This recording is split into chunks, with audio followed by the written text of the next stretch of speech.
UP से गिरफ्तार हुए आतंकियों से पूछताछ में कई अहम खुलासे हुए हैं। एटीएस की ओर से अदालत में दी गई जानकारी के मुताबिक पिछले दिनों लखनऊ से गिरफ्तार किए गए अलकायदा के आतंकी प्रेशर कुकर बम बनाने के लिए माचिस के तीलियों से बारूद इकट्ठा किया करते थे। एटीएस ने बताया कि मिन्हाज और मुशरुद्दीन के पास से 250 से ज्यादा की संख्या में माचिस की डिब्बियां बरामद हुई है।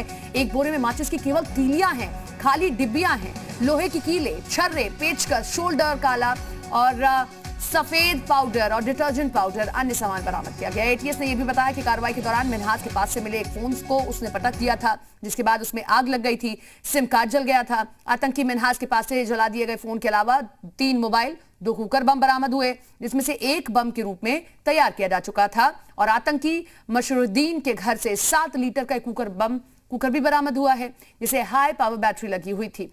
इसके अलावा स्वनिर्मित डेटोनेटर भी बरामद किए गए। मिली जानकारी के मुताबिक 10 महीने पहले मूसा के संपर्क में मिन्हाज आया था।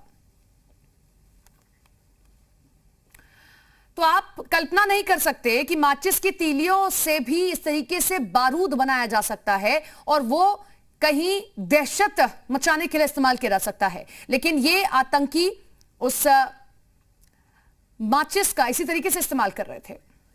मयूर हमारे साथ, हमारे सहयोगी लगातार लाइव बने हुए हैं। मयूर, ये कल्पना से परे है कि माचिस की तीलियों का भी इस तरीके से इस्तेमाल ये आतंकी करेंगे और इस तरीके से बारूद इकट्ठा कर कहीं दहशत मचाने की कोशिश की जाएगी। बिल्कुल सपना, देखिए जो 2 आतंकी लखनऊ में पकड़े गए थे, अब एटीएस उनसे पूछताछ के दौरान नए रोज खुलासे कर रही है, नई चीजें सामने आ रही हैं। अगर बात करें जो एटीएस ने जो कोर्ट में अपनी दलील पेश की है, जो उनके बारे में बातें बताई है, उसमें यह है कि इनके पास तमाम वो चीजें मौजूद थी। खासतौर पे मिन्हाज के घर पे जो एक मास्टरमाइंड बताया जा रहा है, उनके पास तमाम वो चीजें मौजूद थी जिससे कि बॉम्ब्स बनाए जा सकते थे, कुकर बम बनाया जा सकता था और तैयारी पूरी थी लखनऊ को दहलाने के लिए।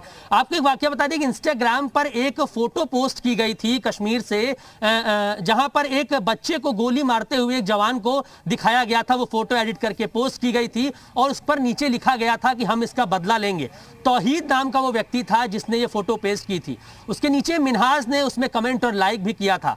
उसके बाद मिन्हाज और तौहीद की बातचीत हुई और ये कहा गया कि जो हमारे आका हैं, जो हमारे बड़े लोग हैं, वो आपसे इसके बारे में बातचीत करेंगे। और ये लगभग 8 से 9 महीने पुरानी बात है। उसी के बाद संपर्क में लगातार आया और ये जो पूरी प्लानिंग थी, ये पिछले 1 साल से लगातार चल रही थी लखनऊ को दहलाने के लिए। लेकिन जब ये पकड़े गए तो उनके पास से जो भी चीजें बरामद हुई, वो कोई आम व्यक्ति नहीं अपने घर में बना सकता है। वो कोई ट्रेंड होगा, वो कोई मास्टरमाइंड होगा, क्योंकि इन लोगों की ट्रेनिंग भी इस तरह से होती है कि आम लोगों के बीच में रहना है और बिल्कुल भी किसी को शक नहीं होना चाहिए कि आप एक आतंकी हैं। आपके घर वालों को भी पता नहीं चलना चाहिए। यही रीजन है कि जब उनके मोहल्ले वालों से जब बात की गई, पूछताछ की गई, तो उन्होंने कहा कि मिन्हाज बहुत कम बातचीत करता था लोगों से, अपने घर में रहता था, अपने काम से मतलब रखा था और कश्मीरी युवक तमाम आते थे, उससे मुलाकात करते थे। और परिवार वालों से बातचीत करने की कोशिश की तो उसमें भी यही पता चला कि परिवार वालों को कुछ नहीं मालूम है। ये मालूम है कि रिक्शा चलाया करता था, लेकिन ये नहीं मालूम था किस तरीके से आतंकी संगठनों से भी मुलाकात हुई है। बहुत बहुत शुक्रिया मयूर आपका जुड़ने के लिए, तमाम जानकारी के लिए।